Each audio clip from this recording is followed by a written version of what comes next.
नमस्ते। स्वागत है एक बार फिर आप सबका इट्स मी प्रभा पे। तो जैसे कि मैंने कहा कि मैं कोशिश करूँगी ज़्यादा से ज़्यादा आपको आउटपुट दूँ, एक वीक में 2 बार 3 बार जैसे मेरे से होता है वैसे। तो आज हम बात करते हैं म्यूचुअल कंसेंट पे, section 13B of Hindu marriage act, mutual consent divorce पे। तो जो अगर मतलब कपल्स में बहुत एक पॉइंट है कि वो नहीं रहना चाहते हैं, मन बना लेते हैं, या फिर लेंदी प्रोसीजर या फिर कंटेस्टेड डिवोर्सेस में नहीं जाना चाहते हैं, और एक पॉइंट पे एग्री हो जाते हैं, दोनों सहमत हो जाते हैं कि हमको ये खिंच ये सब नहीं चाहिए, या फिर ज़्यादा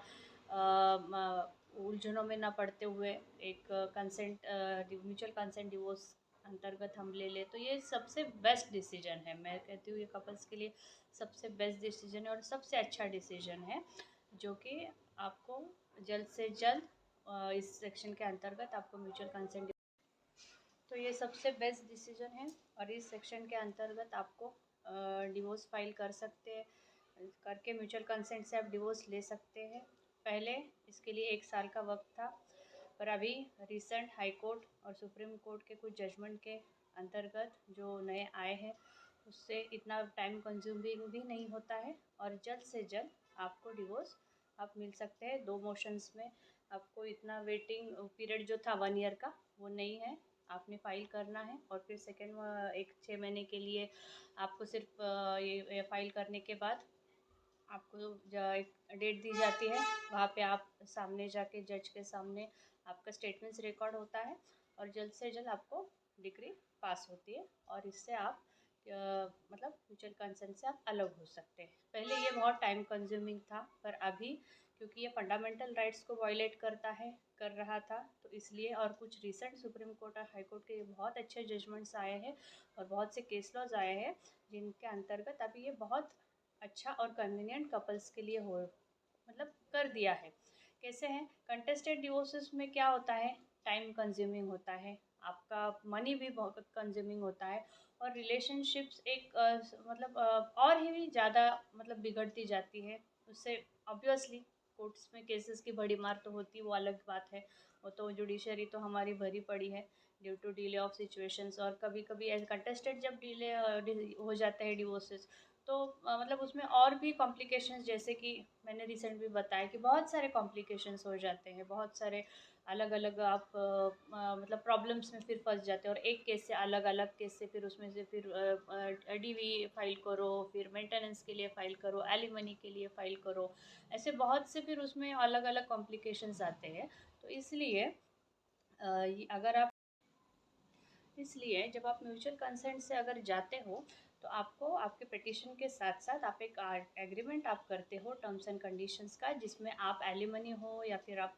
वन टाइम एलिमनी हो, वन टाइम सेटलमेंट कर रहे हो, या फिर आप वन टाइम आप ये लेके कर रहे हो, आपके जो भी एग्रीमेंट्स है। अगर बच्चे हैं, बच्चों के लिए आप कुछ ये मंथली देगा, वन टाइम देगा, या फिर कैसे है, जो भी आपके टर्म्स एंड कंडीशंस हो, वो आप उसमें वन टाइम उसमें लिख के रख के सब एक एग्रीमेंट में लिख के पिटिशन के साथ भी वो आपके टर्म्स एंड कंडीशंस फाइल कर सकते हैं, और जल्द से जल्द बिना किसी मेसअप के, सबसे ज़्यादा बिना किसी मेसअप के आप अच्छी तरह से अलग हो सकते हो, अगर आपको अलग रहना है। और जब आप म्यूचुअल कंसेंट के लिए फ़ाइल करते हो, और जो 6 महीने का आपको टाइम पीरियड देते हैं इसमें कोर्ट्स, उसमें अगर कोई कपल्स को ऐसा लगता है कि नहीं, यस हम दोनों एक साथ रह सकते हैं, then also you can take back, आपका आप ये कर सकते हैं, विड्रॉ कर सकते हैं। तो वो एक टाइम पीरियड भी इसलिए होता है कि शायद आपका मन बदल जाए, शायद आप अच्छे एक साथ हो जाए, शायद आप अपने और एक बार मौका दें अपने रिलेशन को, ये सब उसमें देखा जाता है। और अगर आप अधिक लेना ही चाहते हैं, तो ये कैसा है कि ये सबसे ज़्यादा अच्छा, अगर म्यूचुअल कंसेंट से आप जाते हैं, अगर उसमें बच्चे हैं वो रिलेशन में, तो ये सबसे अच्छा और कन्वीनियंट उन बच्चों के लिए हो जाता है, क्योंकि उन्हें ये जो एटमॉस्फेयर कर देते हैं बाद में, जो कि बहुत कल को अगर बच्चे बड़े हो तो भी अगर ये सब एटमॉस्फेयर देखेंगे कि इन्होंने बहुत ही गंदा में सब नोट पे, एक बहुत गंदे नोट पे ये सब एंड अप हुआ है या फिर गया है, तो वो बहुत उनके लिए तकलीफ दे आगे भी होता है, और आपके लिए भी होता है, और दोनों के लिए भी होता है। तो जब आप म्यूचुअल कंसेंट से जाते हो तो आप इन सभी प्रॉब्लम से बचते हो। आपका तो सबसे ज़्यादा तो एनर्जी भी बचता है, स्ट्रेस फ्री आप ज़्यादा, मतलब स्ट्रेस तो देखिए कोर्ट कचहरी कौन है जो स्ट्रेस आउट नहीं होता है ना, सभी स्ट्रेस आउट हो जाते,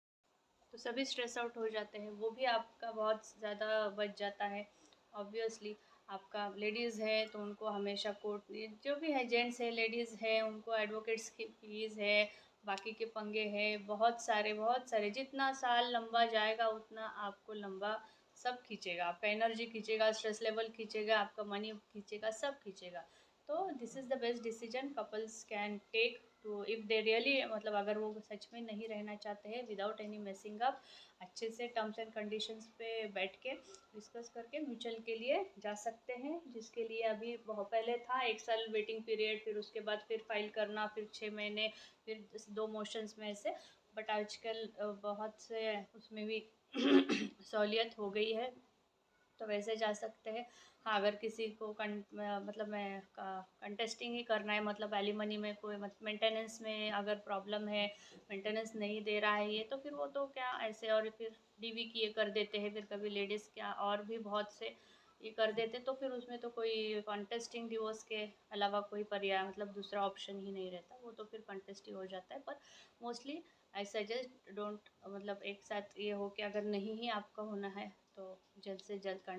म्यूचुअल कंसेंट से लेके आप आपके, और देखो इंसान, 2 इंसान सिर्फ उसमें नहीं होते हैं, बच्चे भी होते हैं, और ऊपर से आपके आसपास जो भी जितने भी लोग हैं, आपके घर वाले हो, फैमिली हो, वो भी आपका अननेसेसरली आपकी वजह से डिस्टर्ब हो जाते हैं। और जब रिश्ता निभाना ही नहीं है तो मोस्टली आई सजेस्ट कि नहीं, गो go for mutual consent, that will save everything, your energy, your money, your everything, your relations में एक अच्छे गुड नोट पे भी एंड हो, वो भी बहुत अच्छा रहता है बच्चों के लिए, ताकि कल आप एक हेल्दी एटमॉस्फेयर से उनको मिला भी सकते हैं एक दूसरे से, पेरेंट्स से जब वो मिलते हैं, तो दिस इज़ मच इम्पॉर्टेंट कि ऐसा ही गुड नोट पे एंड हो। पर it depends upon the couples कि वो कैसे हर इसमें, मतलब, और हाँ डिफरेंट, सबके सर्कमस्टांसेस भी डिफरेंट होते हैं, और सर्कमस्टांसेस के हिसाब से भी कपल्स ये करते हैं। पर मोस्टली सजेशन तो यही होगा, एडवाइस यही होगा कि आप अगर नहीं ही रहना है, मन बना ही लिया है, तो एक एग्रीमेंट सेटल करके आप म्यूचुअल कंसेंट पे जा सकते हो। वही मतलब एक नाइस ये है उसमें। और देखिए क्या है ना, आजकल मतलब मेंटालिटी क्या हो जाती है, कभी कभी मेरे पास कोई कोई कपल्स आते हैं तो ना आई रियली फील पिटी, मतलब ऐसा लगता है ना कि क्या सोच है यार इनकी। मतलब एक एग्जांपल के तौर पे मेरे पास एक कपल आया है फॉर म्यूचुअल कंसेंट, 7-8 साल शादी को हो गए थे, एक बच्ची भी थी उनके इसमें, और हस्बैंड वाइफ का दोनों का अलग अलग लाइफस्टाइल, क्योंकि वो ज़रा अलग मतलब थोड़े से क्या बोलते हैं, मॉडर्न फैमिली से बोलिए ऐसे आई थी, और वो एक सिंपल मैन था। तो मैडम का कहना था कि हमको म्यूचुअल कंसेंट डिवोर्स चाहिए। मैंने कहा अच्छा ठीक है। तो मतलब फिर भी एज ए पूछती हूँ कि क्या प्रॉब्लम है आपके, इसमें क्या है, बच्ची तो अच्छी 6 साल के 7 साल शादी के हो गए हैं, प्रॉब्लम क्या है मैडम इतना आप। तो द मैन, वो तो बंदा तो एकदम शांत और ये था, पर ये बोलते कि नहीं देखिए मैं मुझे अभी इनके साथ 7 साल पर मेरा ना लाइफस्टाइल सूट नहीं हो रहा है इनके साथ। मैं पूछते हो क्या ब्रांड्स का नाम कुछ है लिया उन्होंने, गुच्ची ये वो, एलवी ये वो, ये सब पहनने वाली हूँ, ये सब ब्रांड्स में ये करने वाली हूँ, एंड दिस मैन, उनका ना मेंटालिटी बदलेगी ना लाइफस्टाइल बदलेगी, तो मुझे नहीं रहना है और मुझे मूव ऑन होना है, मुझे कुछ ये नहीं है इसमें। तो मैंने कहा सिर्फ आपका लाइफस्टाइल मैच नहीं होता है इसलिए आप उनको छोड़ना चाहते हैं, इसलिए रिलेशनशिप छोड़ना चाहते हैं। तो फिर मैंने वो मैडम से सवाल पूछा, आपके माँ बाप कौन से ब्रांड्स यूज़ करते हैं, आपके माँ बाप मतलब जो भी कपड़ों, मैंने पूछा आपके माँ बाप कौन से कपड़ों के ब्रांड्स या फिर शूज़ के ब्रांड्स या फिर ऐसे लाइफस्टाइल के क्या कौन से ब्रांड्स यूज़ करते हैं जो फिर आप उनको मतलब ये छोड़ना चाहती है। तो कल अगर आपके माँ बाप हो तो वो उनको भी छोड़ देंगे आप, क्या उनको भी आप बोल देंगे कि आप मेरे ब्रांड्स नहीं, आप मेरे लेवल के लाइफस्टाइल का नहीं आप कर सकते हैं, तो मैं आपको, आप मेरे माँ बाप नहीं होते हैं, क्या आप छोड़ देंगे? कौन यार, ये इस तरफ सोसाइटी जा रही है, इस तरफ मेंटालिटी जाती है, इसका बड़ा अफसोस होता है यार, बड़ा अफसोस होता है।